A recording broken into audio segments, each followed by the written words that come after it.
আসসালামু আলাইকুম। সবাইকে জানাই গণিতের পক্ষ থেকে স্বাগতম। আজকে তোমাদের সম্মুখে 5 ক্রমের ম্যাজিক বর্গ কিভাবে নির্ণয় করে তা দেখাবো। ম্যাজিক বর্গ নিয়ম হলো সারি বরাবর যে সংখ্যা হবে, অর্থাৎ সারি বরাবর আমরা যোগ করলে যে সংখ্যা হবে, কলম বরাবর সবটি গড় যোগ করলে সমান সংখ্যায় হবে, অথবা কর্ণ বরাবর সংখ্যাগুলো যোগ করলে তাও সমান হবে। এমন এক ধরনের সংখ্যা বসাতে হবে সব পাশে দিয়ে যোগ করলে সংখ্যা হবে সমান। যেহেতু 5 একটি বেজোড় সংখ্যার ম্যাজিক বর্গ হলো মাঝখানে সংখ্যাটি যে গড়টি আছে, অর্থাৎ উপরের ঘরে মাঝখানে যে গড়টি আছে সেখানে আমরা প্রথমে 1 বসাবো। উপরের ঘরে মাঝখানের গড়টি হলো এটা, এখানে আমরা প্রথমে 1 বসাবো, তাহলে দিলাম 1। ম্যাজিক বর্গ নিয়ম হলো সবসময় কানি বরাবর সংখ্যা বসবে। যেহেতু 1-এর কানি হলো এটা, এর উপরে কোনো খালি ঘর নেই, তাহলে তার পরের ঘরের একদম শেষে সংখ্যা বসবে। তাহলে 1-এর পরের ঘর এটা, এর পরের সংখ্যা ঘরটি হলো একদম শেষের ঘরটি হলো এটা, এখানে দিলাম আমরা 2। 2-এর কানি বরাবর আছে খালি ঘর, এখানে দেব 3। 3-এর কানি বরাবর হলো এই ঘরটা।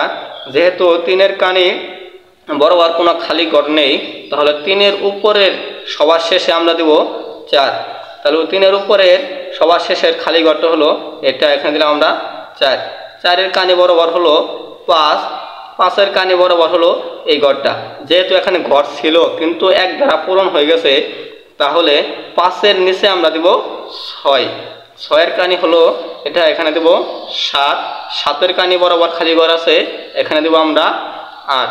8-এর পরে কানি হলো এটা, যেখানে 8-এর পরে কোনো খালি ঘর নেই, তাহলে 8-এর পরের সর্বশেষ যে ঘরটি আছে সেখানে আমরা দেব 9। 8-এর পরে ঘরটি হলো এটা, এখানে সর্বশেষ ঘর হলো এটা, এখানে দেব আমরা 9। 9-এর কানি বরাবর হলো এই ঘরটা, যেখানে এখানে কোনো ঘর নেই, তাহলে 9-এর উপরের সবার শেষের ঘরে দেব আমরা 10। 10-এর পরে যেহেতু 11 হওয়ার কথা, কিন্তু এখানে 6 দিয়ে পূরণ হয়ে গেছে, তাই আমরা 10-এর নিচে দেব 11। 11-এর পরে হলো এই কানি বরাবর 12। 12-এর কানি বরাবর হলো 13। তারপর এই কানি বরাবর 14।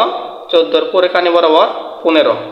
যেহেতু এখন 15-এর পরে কানি বরাবর কোনো খালি ঘর নেই, তাহলে আমরা 15-এর নিচে দেব 16।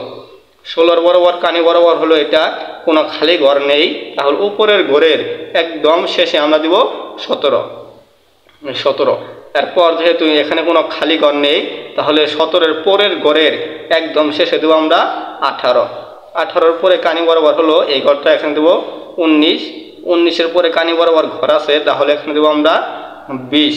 20-এর পরে যেহেতু 21 হওয়ার কথা, কিন্তু এখানে 16 দিয়ে পূরণ হয়ে গেছে, তাই আমরা 20-এর নিচে দেব 21। 21-এর পর কানি বরাবর একটি খালি ঘর আছে, এখানে দেব 22। 22-এর পর যেহেতু কানি বরাবর কোনো খালি ঘর নেই, তাই আমরা 22-এর উপরের সবার শেষের ঘরে দেব 23। 23-এর পরে কানি বরাবর খালি ঘর আছে, এখানে দেব আমরা 24। 24-এর পর যেহেতু কানি বরাবর কোনো খালি ঘর নেই, তাই আমরা 24-এর পরের ঘরের একদম শেষে দেব 25। এটি হলো 5 ক্রমের ম্যাজিক বর্গ। আশা করি সবাই বুঝতে পেরেছ।